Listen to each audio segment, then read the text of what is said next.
What can you see right now? Nothing now. Is everybody ready?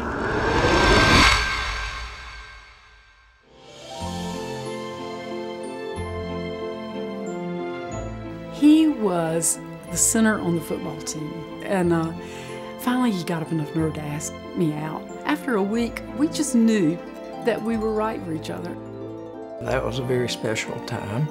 We got married May 31st, 1969. Chip came 13 months after we were married. I was very nearsighted and had astigmatism. Gradually, the glasses got a little thicker. Then the vision kind of started closing in on me. Finally, at the age of 33, I made an appointment at Duke Eye Center. After 3 days, the doctor had Jerry and I come into his office. And he told Larry, well, you have an eye disease called retinitis pigmentosa. It's a hereditary disease. He said it's a deterioration of the cells in the retina, and we just really don't know what causes it. There's no cure. Eventually, you'll go blind. You'll lose your sight completely. Jerry and I were stunned. He just is joyful and kind and patient and every good thing. We had to hold his hand going places, but I mean, he never let the blindness stop him from doing anything. 3 years after being diagnosed with RP, I did lose my sight completely. Jerry's big, beautiful blue eyes, and the children's faces and their smiles, those are treasures that are etched in my memory, and I'll never forget them.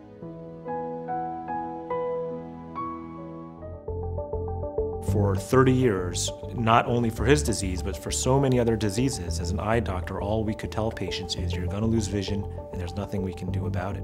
I'm always the type of person who is interested in experimenting with new technology. Little did I know that there would be an incredible medical breakthrough in the technology that would be able to help me. This device is called the Argus II retinal prosthesis. People refer to it as the bionic eye. So around 25 years ago, Mark Humayun, who is the inventor of this device, was a resident here at Duke. And as soon as it became FDA approved, I contacted the company. It's gratifying to bring this full circle, to bring it back to Duke where it all began, and to have someone like Larry receive this. So 33 years later, we're back at the Duke Eye Center. I don't even know if I have the words to describe what I felt in my heart for him, such love, such happiness for him that he could have a second chance. Before the surgery, we have to make sure that he's really eligible. And one of the biggest criteria in my mind is for him to have realistic expectations. And that is that he must know that this device isn't going to allow him to read or to drive again, but it gives him flashes of lights that provide visual stimulation, that provide some level of visual connectivity.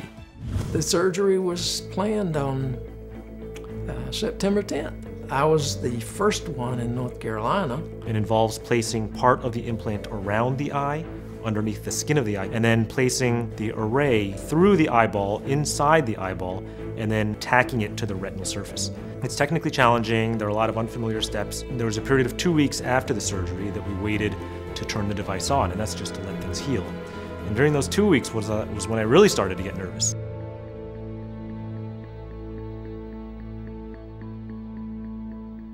Three, 2, 1, start stimulation. When I was doing that countdown, I just had to take a breath for myself. I wasn't sure if this was going to work.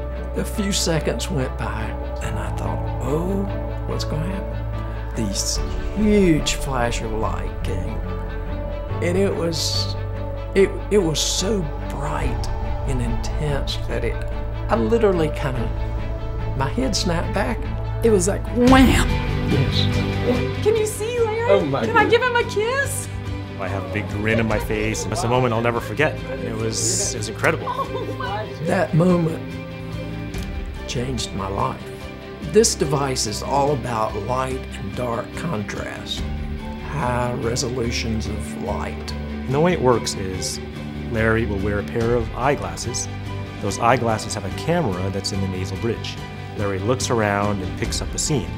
That scene is then sent to a little computer about the size of 2 decks of cards that he'll wear on his belt, and that computer processes that image and converts it to something that his eye and brain can understand. That computer then sends that signal wirelessly to the part of the device that's surgically implanted.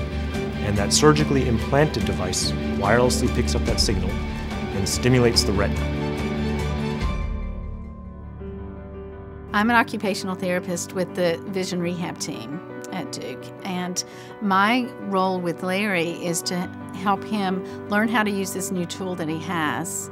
The information he perceives is light. It's not specific objects, it's not detail. He has to learn how to apply that to whatever it is he's seeing. When he is looking at light surface, for example, a white plate, that will flash. If his goal is to set that down on the placemat that's a dark color, he'll see a dark surface and he'll know that's where he puts his plate. Very good, very good. For the first time in years and years and years, I can go around at night and cut off the lights because I know they're on. For Larry to be able to gain that amount of visions is actually quite profound. Maybe one of the first nights we were home, I turned away from the TV, and Jerry was sitting in this big brown chair. For the very first time, I leaned over. I could see the outline of her face, and I reached over and put my hand on her cheek very gently. I mean, I can see your forehead and your chin. Everything is flashing around it. That's really cool. It really is. And it brought tears to my eyes. It was such a sweet and tender moment. Hey!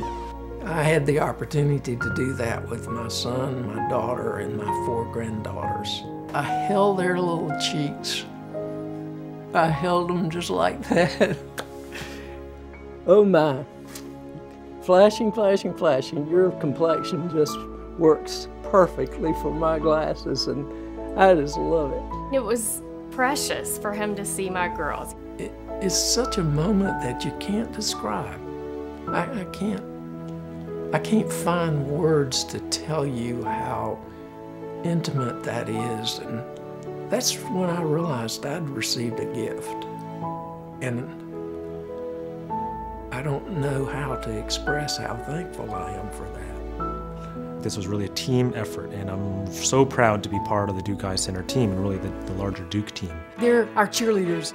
I didn't know that physicians, nurses, technicians in a hospital could be that way. But they genuinely cared. It mattered to them that Larry was seeing. I feel great to come in every day. We know we're doing that job to help that patient, and we're happy we see that patient getting better. Larry used to say, they'll find a cure, they'll find something, but it won't be in my lifetime. Now we know it is, which is thrilling. Larry Hester has an amazing story, but the Larry Hester story and the Argus 2 story is just the beginning. For the future, we hope for better resolution, for better technology. Just like any other technology is bound to improve, and Duke remains dedicated to being at the forefront of all of these technologies. And I'm lucky to be part of it.